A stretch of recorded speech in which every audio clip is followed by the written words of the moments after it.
Olá, olá, queridos alunos, sejam todos muito bem-vindos a essa nossa conversa, essa nossa pequena palestra, essa nossa pequena discussão a respeito de 7 dicas de como fazer negócio com a China.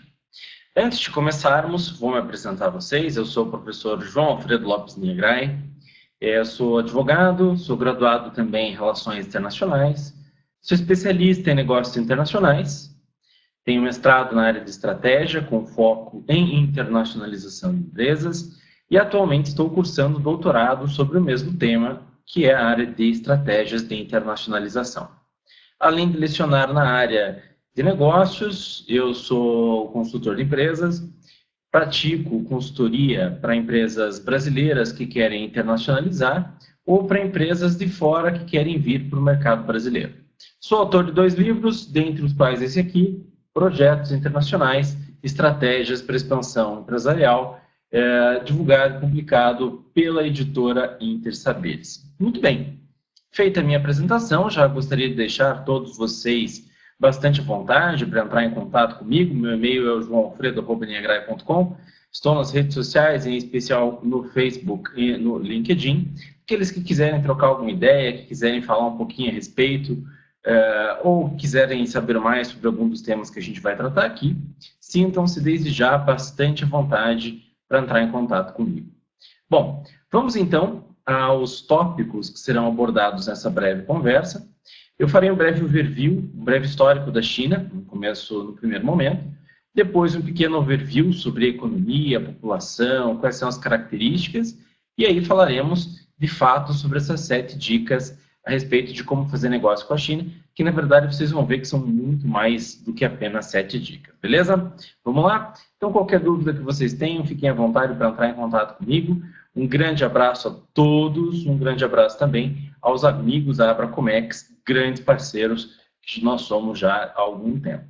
Para começar, é importante frisar para vocês que a China, ou os chineses, eles não chamam a China de China. Os chineses chamam e conhecem a China como Zhongguo, que significa Terra do Meio ou Império Central. E você pode pensar, poxa, mas e daí? E o que eu tenho com isso? O que você tem com isso? Que a ideia de chamar a China de Terra do Meio ou Império Central, para os chineses, é algo que vem desde a sua antiguidade. Como a gente vai ver daqui a pouco, a China é uma das civilizações de existência contínua mais extensa. Quando eles acreditam que seu país é a Terra do Meio ou Império Central, eles acreditam, como acreditavam no passado, de que todos, rigorosamente, todos os demais soberanos do mundo deveriam se curvar ao imperador chinês. Então, Zhongguo, Terra do Meio ou Império Central. Aí muita gente me pergunta assim, professor, o Brasil foi descoberto em 1500, tornou independente em 1822. E a China? Bom, a história da China é uma história bastante antiga. Não existe uma data inicial a partir de quando a China surge. O que existe, de fato, é uma figura muito, muito, muito importante, que é o Huangdi, ou o Imperador Amarelo, que está no próximo slide que eu vou passar para vocês. O Imperador Amarelo é aquela pessoa que, na fábula, que conta a sua história, ele teria unificado províncias distintas ao redor do Rio Amarelo.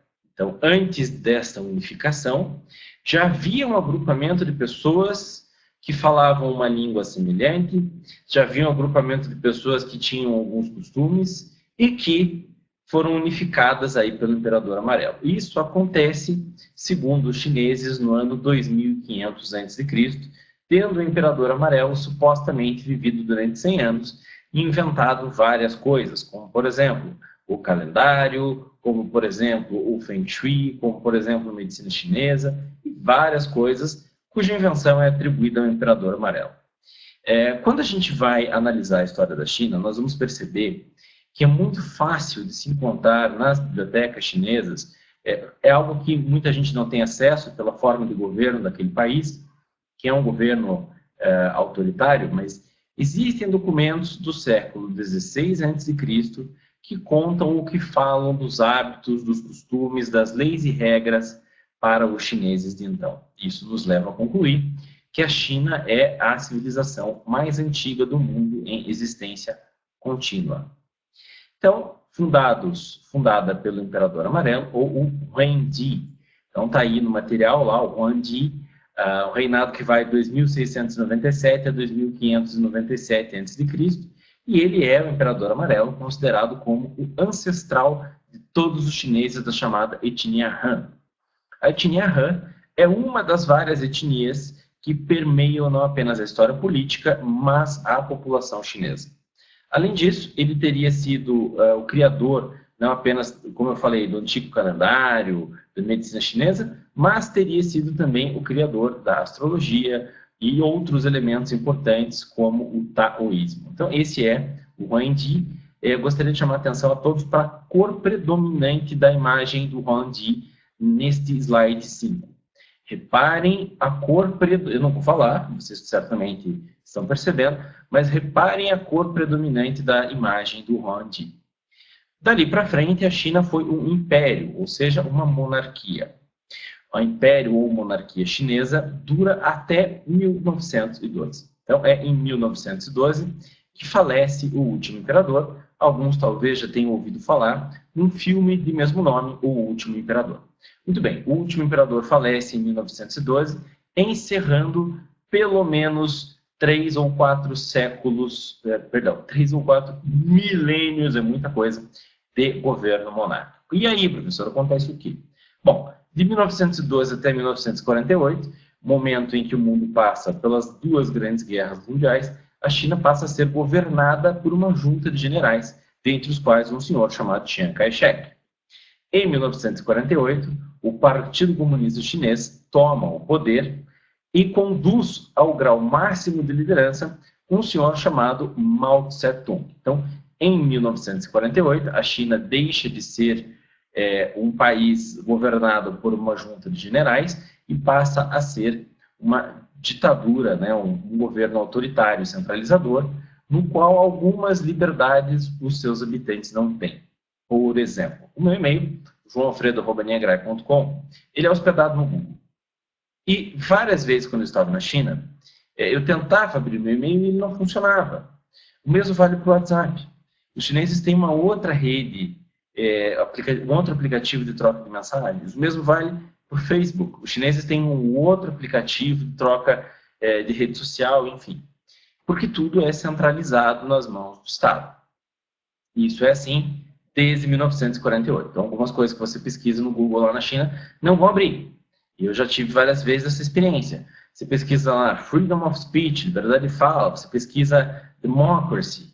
São temas bastante sensíveis para os chineses de hoje. Então, a China, desde seu início, foi um império. Esse império torna-se um governo centralizado, como é hoje, presidido pelo grande líder Xi Jinping. Por que grande líder? Isso não é um elogio a ele, mas porque ele foi reconduzido já várias vezes ao cargo de liderança daquele país. Muito bem. Tem um livro muito legal, conta a história da China, não vou poder me estender a esse respeito, porque não é o nosso objetivo. Esse livro foi escrito pelo ex-secretário de Estado americano, um senhor chamado Henry Kissinger. O Kissinger, secretário de Estado, seria o equivalente ao ministro das Relações Exteriores, e é o Kissinger que refaz ou que reabre as ligações diplomáticas entre China e Estados Unidos entre as décadas de 60 e 70. Então, o senhor Henry Kissinger, ele é um nome muito importante para as relações internacionais, e ele tem aí um livro fantástico a esse respeito, que fica uma das minhas sugestões para aqueles que queiram entender um pouco mais sobre a China de hoje. E aí tem um trecho do livro do Kissinger que eu gosto muito, muito, muito, muito. Ele diz o seguinte: quando os caracteres chineses surgiram durante a dinastia Shang, no 2º milênio antes de Cristo, o Egito Antigo se encontrava no auge de sua glória. As cidades-estado da Grécia clássica ainda não haviam surgido e Roma estava a 1 milênio de distância. Ou seja, eu trouxe esse pequeno trecho para dar a vocês uma breve noção da extensão do que é a civilização chinesa. Se você for olhar, na primeira frase do slide ali está escrito Zhongguo e alguns caracteres. Quando esses caracteres surgiram no 2º milênio antes de Cristo. Quando os chineses já escreviam de uma forma que pode não ser exatamente essa, porque posteriormente esses caracteres foram unificados, mas quando os chineses eles já escreviam e liam, as cidades-estado da Grécia, lá Atenas, Esparta, ainda não haviam surgido e Roma só iria aparecer dali 1000 anos. Eu falo isso para dar a vocês uma noção da extensão da civilização chinesa. E hoje, professor, como é que funciona? Bom, hoje, então, como eu comentei, a China é governada de forma centralizada pelo Partido Comunista Chinês.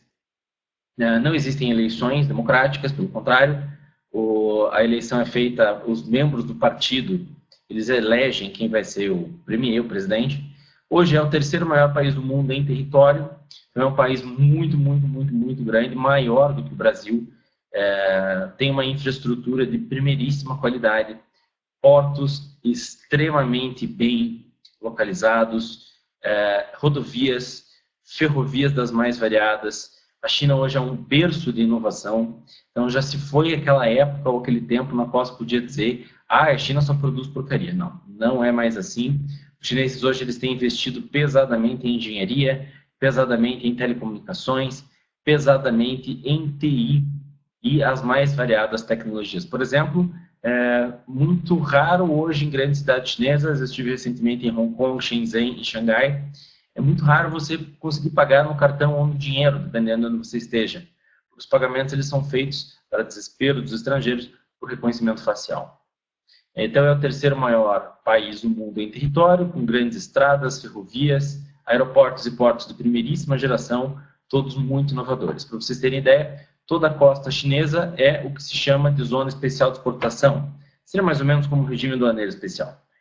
Guardadas as devidas proporções de diferenças jurídicas, isso significa dizer que aquelas empresas que produzem nessas regiões, elas têm facilidades para exportar. Só que a ideia não é industrializar apenas a costa, mas também o interior. Existem muitas empresas que estão produzindo no interior da China e que têm ao seu dispor trens de alta velocidade, transportando suas cargas e mercadorias até os portos. Isso vai baratear o custo de produção, que já é barato. Além de todas essas características, seu PIB hoje está mais ou menos semelhante ao dos Estados Unidos e União Europeia, na casa dos 20 trilhões de dólares, e aí cerca de 1,4 bilhão de habitantes. É muita gente, é aproximadamente 7 vezes toda a população brasileira. De todo esse pessoal, 850 milhões de pessoas estão em idade de trabalho. Pessoas como eu e você que estão trabalhando nesse momento. Os chineses têm uma ética, uma lógica de trabalho diferente da nossa. Os chineses trabalham no esquema chamado 9-9-6, das 9 da manhã às 9 da noite, 6 dias por semana. É algo que para nós pode parecer horrível, nossa, que coisa desagradável, mas para mim já foi bastante comum efetuar reuniões de negócio, almoços de negócios em sábados à noite, domingo. Isso para eles também é bastante comum. Então, são 850 milhões de pessoas. Como você já sabe, quanto maior a oferta, o que acontece com o preço cai. Então, a grande oferta de mão de obra é uma das vantagens competitivas da China, que acaba tendo essa mão de obra num custo relativamente baixo, em especial quando a comparamos com o Brasil. Mas o que fez a China crescer tanto recentemente? Bem, então eu comentei lá em 48, entra no poder o Mao Tse-tung, e a partir da década de 70, os chineses efetuam uma série de reformas muito importantes, a começar pelo largo investimento em infraestrutura. Ao contrário do que acontece com o Brasil, que produz muito com um custo muito elevado, os chineses tentam reduzir o seu custo de produção. E uma dessas tentativas passa, é claro, pelo valor do frete.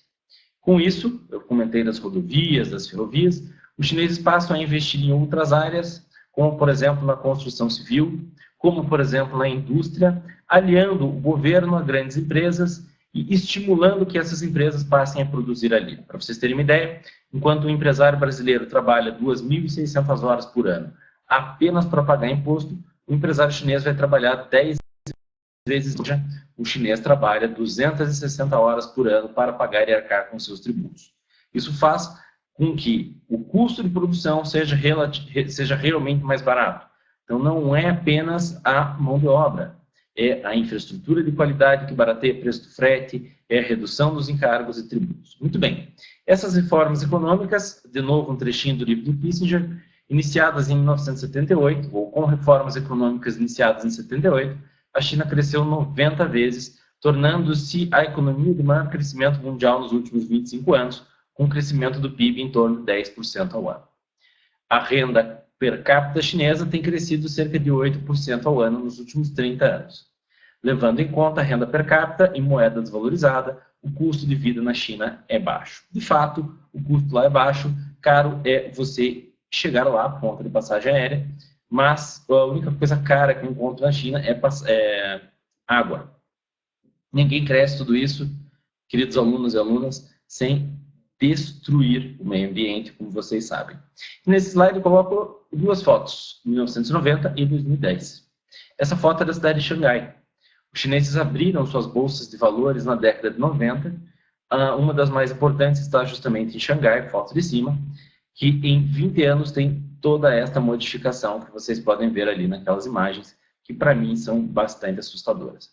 Mas e aí, professor, agora que eu tenho todas essas informações, cadê as dicas para eu fazer negócio na China?